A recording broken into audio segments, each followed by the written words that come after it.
नमस्कार, साफ संदेश से मैं अनिल कौशिक। दोस्तों, आज बादरा गौशाला में हम पहुंचे हैं। वहां हरीश जी गुप्ता जोन डायरेक्टर पहुंचे हैं बादरा में विजिट करने। जानते हैं उनका क्या उद्देश्य है, किस प्रकार से उन्होंने आज बादरा में विजिट किया है और क्या उनका उद्देश्य है।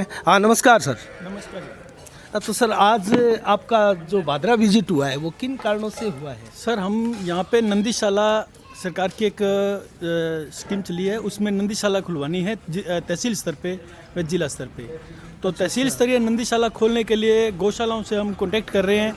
तो ज़्यादा से ज़्यादा गौशाला इसमें जुड़े तो गौशाला ही अपने इसको कर सकती है। इसमें 20 साल तक ये चलेगी नंदीशाला, जिसके लिए गौशाला के पास या कोई भी जो करना चाहे, जो पशुपालन से ऐसा कार्य कर रहा है, उसको इसका अनुभव होना चाहिए। उसका 20 बीघा ज़मीन होनी चाहिए जिस पे नंदीशाला स्थापित की जाएगी।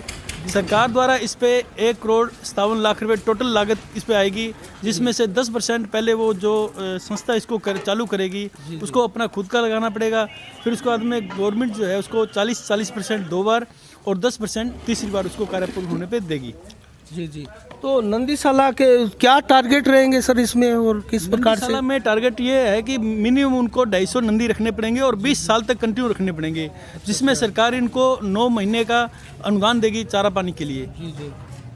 तो नंदीशाला का ये अपने को करना पड़ेगा। तो 20 साल बाद में फिर सर क्या होगा उनका? फिर उसके बाद तो आदमी कंटिन्यू होता है ना। जो ये नंदीशाला एक बार खुल जाती है तो उसमें जैसे ये जो लावारिश नंदी हैं, लावारिश ले सकते हैं। गौशाला में जो या कहीं भी ऑलरेडी जो पल रहे हैं उन नंदी को उसमें शिफ्ट नहीं किया जाएगा। अच्छा अच्छा, उनको उसमें शिफ्ट नहीं किया जाएगा जो ऑलरेडी गौशालाओं में है। गौशाला में है तो अलग से नंदी उनको जो है इकट्ठे करने पड़ेंगे। जो आज मार्केट में जगह जगह अपने नंदी या गलियों में घूम बहुत रहे है हैं सर, बहुत है। ठंड से इनको बचाव हो जाएगा, इनको खाने पीने को सही मिलेगा तो इनका अच्छा होगा। तो ये सेंट्रल गवर्नमेंट की स्कीम है या राजस्थान गवर्नमेंट की है सर? ये राजस्थान गवर्नमेंट की स्कीम है। मुख्यमंत्री जी की बजट घोषणा में ये स्कीम थी तो उन्होंने की। इसका मुख्य पर्पस गवर्नमेंट का क्या है इसके पीछे? जो आवारा पशुओं से आए दिन जो दुर्घटनाएं हो रही हैं उनसे बचत हो जाएगी। और नंदी जो अपने ऐसे गाय को अपने गौ माता कहते हैं, ये इससे अपने धार्मिक रूप से जुड़े हुए हैं, तो इनका एक आश्रय मिल जाएगा इनको वहाँ रहने के लिए। इनका देखभाल अच्छी तरह से हो जाएगी, तो इसका उद्देश्य यही है। तो सर, अगर कोई गौशाला नहीं चला रहा है और वो इस आपके पास यहाँ अप्लाई करे तो उसकी कोई उसके लिए कोई 3 साल का एक्सपीरियंस जो है ना, वो ऐसा गौशाला या गौ धन रखने का उसके पास एक्सपीरियंस होना चाहिए। हाँ, आश्वस्त सरकार इससे आश्वस्त हो कि नंदियों की जो है वो सेवा होगी, सेवा कर पाएगा ना। हाँ जी। तो अधिकांश तो ये मानकर चले कि गौशालाओं को ये अवसर गौशालाओं के अवसर इसलिए मिला ना, गौशाला तो ऑलरेडी इसको कर रही है। 3 साल का कोई तो 10 साल से कर रहा है, कोई 15 साल से कर रही है, तो उनके पास इस चीज़ का एक्सपीरियंस है भी, कैसे इनको रखना है, कैसे इनको खिलाना पिलाना है, तो ये इनके पास एक्सपीरियंस है। तो मैं जानना चाहूँगा गुप्ता जी, क्योंकि आपका तो विजिट होगा और आपने विजिट में क्या पाया फिर बादरा में? बादरा में ये पाया कि बादरा के जैसे 2 गौशाला इनकी हम पहले भी मैं विजिट कई बार कर चुका हूँ। ये इनका रखरखाव बहुत अच्छा होता है, बहुत अच्छा ये बेटर व्यवस्था है इनकी। तो हम मानते हैं कि अगर ये आगे आएंगे तो ये और इनका नंदी का भी नंदीशाला को अच्छे तरीके से चलाएंगे तो समाज के लिए, नंदी के लिए, सबके लिए अच्छी बात होगी। ये व्यवस्थाएं तो दयानंद जी की बहुत शानदार है और आसपास जिलों में नहीं, पूरे राजस्थान में भी ये अच्छे गोभक्त माने जाते हैं। लेकिन संभवतः इनके पास भी ज़मीन वो नहीं होगी, उसकी व्यवस्था तो इनको भी करनी होगी। इसीलिए आए हैं कि इनकी व्यवस्थाएं अच्छी होती हैं। ये काफ़ी गौ के लिए, गाय के लिए अपना टाइम देते हैं। मैं जब भी आता हूँ ये हमेशा तैयार मिलते हैं। तो इसलिए हम सोचते हैं कि जो ऐसे लोग इसके साथ जुड़ेंगे, जो गाय की वास्तव में सेवा करें, तो उससे हमें गाय को भी फ़ायदा है, अपने समाज को भी फ़ायदा है। तो अब इनकी ज़मीन का जो बात है, हालांकि इनके दूर है, ये कहते हैं हमें नज़दीक मिल जाए, कहीं ज़मीन मिल जाए तो उसमें हम खोल सकेंगे। तो वो तो इनका देखो, गौ भक्त यहाँ पे जो भी हैं वो अगर इनको कोई सहयोग करते हैं या ये खुद अपने कैसा करते हैं, तो अगर इनको कर लेते हैं। 26 तारीख हमारी टेंडर को भरने की लास्ट है। अच्छा, ये 26 जनवरी? हाँ, ई टेंडर हमने अपने लागू कर दिए हैं। अच्छा अच्छा। तो ई टेंडर को खुलेंगे 27 तारीख को। तो 26 तारीख तक ये अपलोड कर सकते हैं। तो कोई और गौशालाओं से अप्लाई है आपके पास? अभी चालू कर रहे हैं, अभी गौशालाओं से मिल रहे हैं। अभी इनको समझाना पड़ेगा क्योंकि नई स्कीम है ये, अपने ई पोर्टल के बारे में बताना पड़ेगा। तो थोड़ा लोगों को स्कीम बता रहे हैं, लोग तैयार भी हो रहे हैं। जिनके पास ज़मीन है वो तो तैयार हो रहे हैं जी। और जिनके पास नहीं है तो वो मोटिवेट तो हो रहे हैं, उनको अच्छा लग रहा है भी, ठीक है ये बहुत अच्छी एक स्कीम है गवर्नमेंट की। लेकिन उनके पास ज़मीन की कोई दिक्कत आ रही है तो वो ज़मीन देखो उनमें कैसे वो उसको करते हैं। वो उनका कोई अगर सिस्टम बन जाता है ज़मीन का भी, तो वो नंदीशाला खोल पाएंगे फिर उसमें। अच्छा सर, क्योंकि आपके नीचे तो संबांगपुरा है, तो आप गौशालाओं में विजिट करते रहते हैं, क्या आपने पाया कि गौशालाओं में अमूमन खास समस्याएं जो है वो क्या है सर? वो थोड़ा दिमाग में आपके आया होगा इस गौशालाओं में क्या है समस्याएं, तो एक तो जैसे चारा पानी की थोड़ी बहुत मान सकते हैं। हालांकि गौशालाएं क्या है कि ज़्यादातर गौशालाएं अच्छे तरीके से चल रही हैं। हनुमानगढ़ डिस्ट्रिक्ट की मैं बहुत गौशालाएं देख चुका हूँ, पशुओं का रखरखाव ज़्यादातर अच्छे लगते सर, हमने पीछे न्यूज़ दिखाई थी, कालवास की एक गौशाला में बड़े संख्या में गायें मरी थी और वो पानी चारे की वहाँ पूरी भारी समस्याएं थी। हमने उसका वीडियो भी चलाया था। उसके बाद में यहाँ की जो समिति है, गौशाला सेवा समिति जो है हनुमानगढ़ की, वो वहाँ गई भी थी और समझाइश करके और वहाँ व्यवस्थाओं में कुछ सुधार किया। ऐसी एक तारानगर की फिर एक गौशालाओं का इस प्रकार से वीडियो वायरल हुआ था, तो इसमें आप क्या संज्ञान लेते हैं फिर? देखो सर, गौशालाओं में वैसे तो हम रेगुलर विजिट करके ये देखते हैं कि उनको खाने पीने का जो उनका भंडार का एक रजिस्टर मेंटेन करते हैं भी हमें कितना हमारे पास है और कितना हम डेली इनको खिला रहे हैं। और दूसरा, हम पशु के स्वास्थ्य को देखते हैं, पशु स्वस्थ हैं या कमज़ोर हैं या कैसा ऐसी कंडीशन में है। अगर कोई ऐसा तो उनको समझाइश करते हैं भी आपको ये पशुओं को नियमित रूप से और बढ़िया खिलाना है ताकि इनके स्वास्थ्य अच्छा रहे। हमने सुना था कालवास की, तो वो उस गौशाला में अनुदान भी बराबर मिलता रहा है। अनुदान तो ऐसे सर, अगर मान लो हम अनुदान जो दे रहे हैं ना पशुओं पे, जितना अनुदान दे रहे हैं वो सिर्फ 6 महीने का दे रहे हैं, ठीक है। उसके बाद वो अनुदान के लिए अपने इसको खिलाने पिलाने के लिए जो लोगों से सहायता लेते हैं, सहयोग से वो चलती हैं गौशालाएं।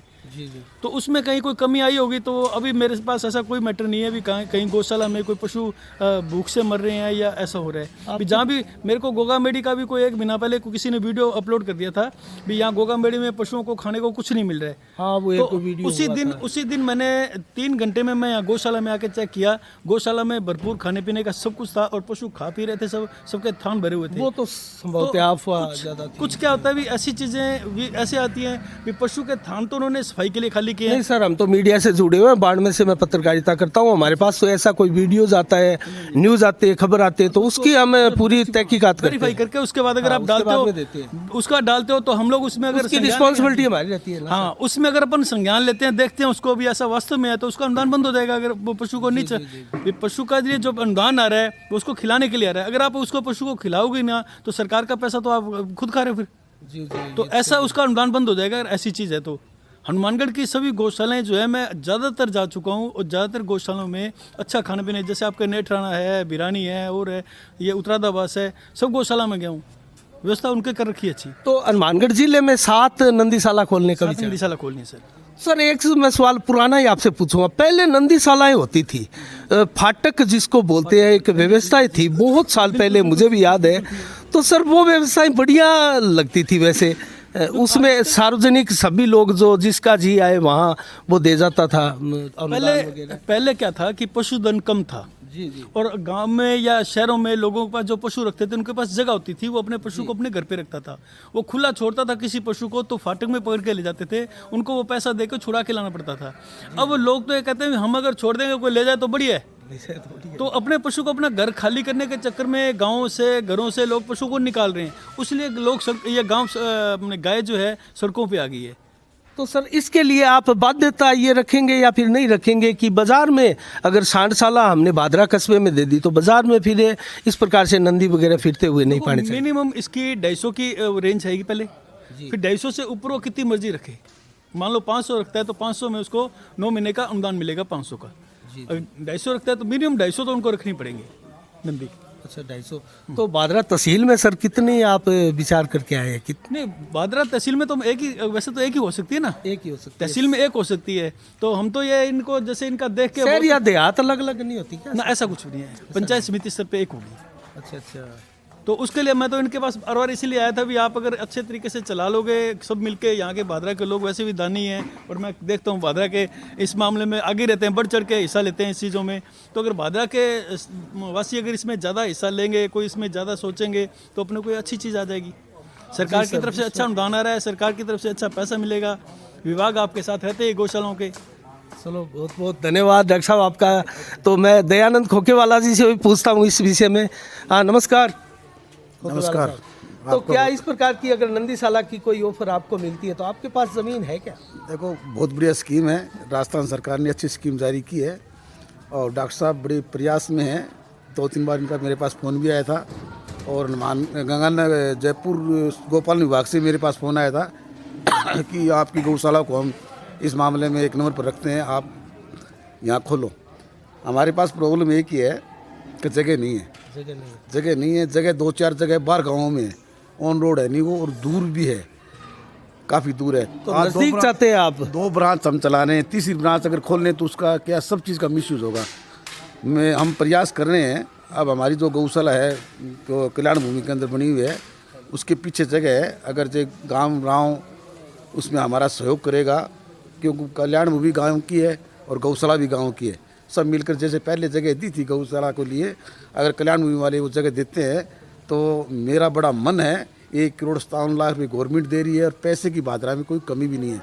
अगर वो जगह मिलती है तो वहाँ 5 करोड़ रुपये खर्च करेंगे हम, ये मेरी इच्छा है गवर्नमेंट से। आप लोगों से दान लाकर भी वहाँ खर्चा करें? कोई दिक्कत नहीं है, हम प्रयास में हैं। डॉक्टर साहब आए हैं हमारे पास, हमारी इच्छा है कि इनकी बात हम पूरी करें।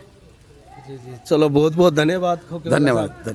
तो दोस्तों आपने देखा किस प्रकार से बताया गया जोनल डायरेक्टर जो है हरीश जी गुप्ता, उनके द्वारा कि जिले में 7 नंदीशालाएँ खोलने का सरकार का एक प्रकार से विचार है। तो उसी लिए बादरा की विजिट पर हरीश जी गुप्ता जो है आज आए हैं और दयानंद खोखेवाला से भी उन्होंने आज बात की और यहाँ संभावनाएँ तलाशेंगे, जिसके लिए जो दोस्तों पैमाना है जो उसके लिए ज़रूरी शर्तें हैं उनके बारे में विस्तार से उन्होंने हमें बताया है। और इन शर्तों पर जो गौशाला का संचालक जो है, गौशाला कमेटी जो है खरी उतरेगी, वहाँ नंदीशाला खोल दी जाएगी। इसी के साथ दोस्तों साफ संदेश से मैं अनिल कौशिक, नमस्कार, जय भारत, जय जय राजस्थान।